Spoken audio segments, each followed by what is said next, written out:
is one angle of it. The other that we spoke about before the election was that we wanted to collaborate with funds like the Teachers Fund so that governments can also make a counterpart funding and add it to what the teachers have. And then you can have your members apply for housing. We'll sit with you, do the designs together, make them, in Ghana today when you say affordable housing, it ends up being, more for the wealthy than for the poor. And so I call it low-cost housing. Achampo used to call it low-cost housing, and they built so many of them all across the length and breadth of this country. So if we can make provision in the budget for a fund that will be a counterpart fund to the Teachers Fund, then teachers can apply to own their own homes. And so we would go in and build it for them. And if they have a working life of, say, 15 to 20 years, it is possible to deduct, monthly from their salaries, so that by the time they are ready to go on retirement, they own the house and they don't have to go. They don't have to go and quarrel with their families about whose grandmother's room was this. It was my grandmother who built this room and all that. We believe that they should be able to retire in dignity. And so it's something that the Minister of Education will take up with you so that we design it. And then maybe from beginning of 2026, when we come for your big meeting, we should be able to announce something big for teachers to celebrate about. With regards to pensions, I'll be meeting the TUC and organized labor, sometime later. During the May Day, there were issues that were raised still about, even with the restructured pensions, there are all kinds of difficulties that I can see that Nat, you are very happy with how your things are going, but several other unions are not too happy. And so I was saying that we can do a review conference. It's several years since we brought the pension reform. I think it's time for us to do a review and see what is working well and what is not working well so that we can make adjustments and let everybody feel happy about it. And then also, with regards to the review, when the report was presented to me, there was one of the issues that came up about decentralization. And I think that that is the way to go. So we'll be engaging you on the Education Forum report. But one of the highlights that I picked up was how to decentralize so that we have better supervision at the district level and we have better quality outcomes, because I think that it's easier for the education service to supervise and monitor schools at the district level than for us to try and do it from the center. And so that's one of the issues we'll be taking up with you. And then also issues to do with community and PTA participation in the management of schools. The trend everywhere in the world is to give communities a say in how their schools are run.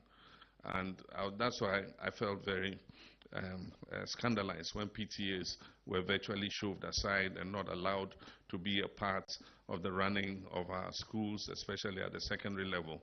And so I believe that PTA participation must be fully restored so that they work with teachers and the administration of the schools to make sure that the schools are run properly and that our children are getting a good outcome in terms of teaching and learning.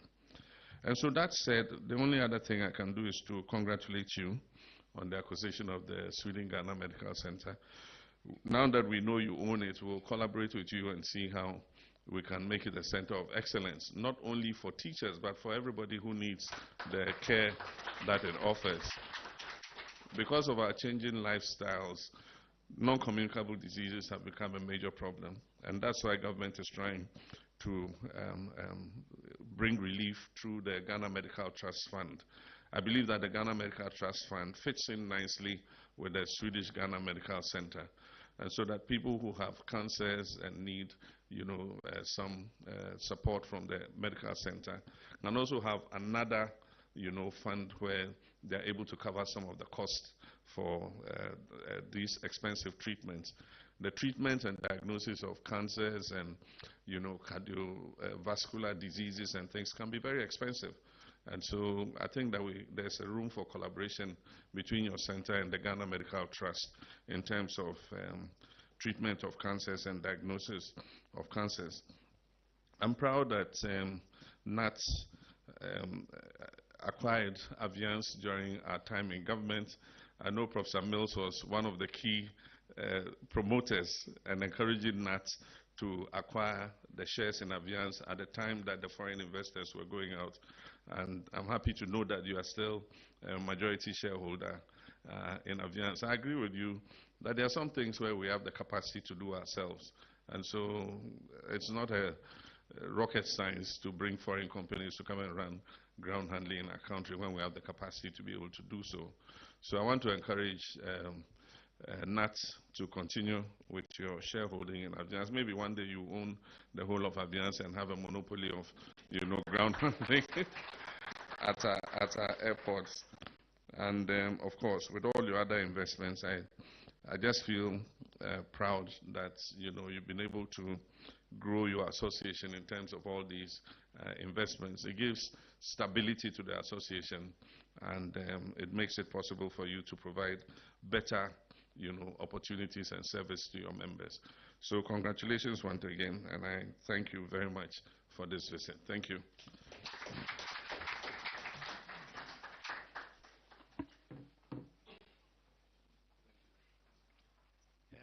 Thank you very much, Mr. President. This brings to an end our fruitful meeting today. So with your permission, we'll take the national anthem, and then we'll take the photographs at the foyer, please. National anthem, please.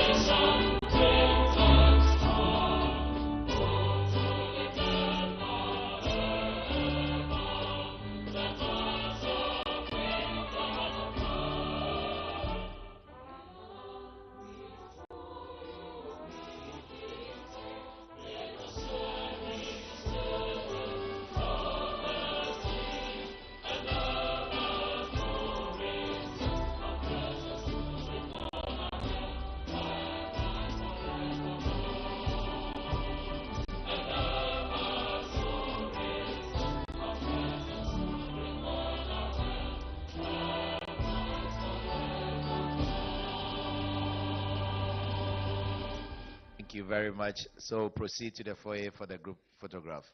Thank you very much.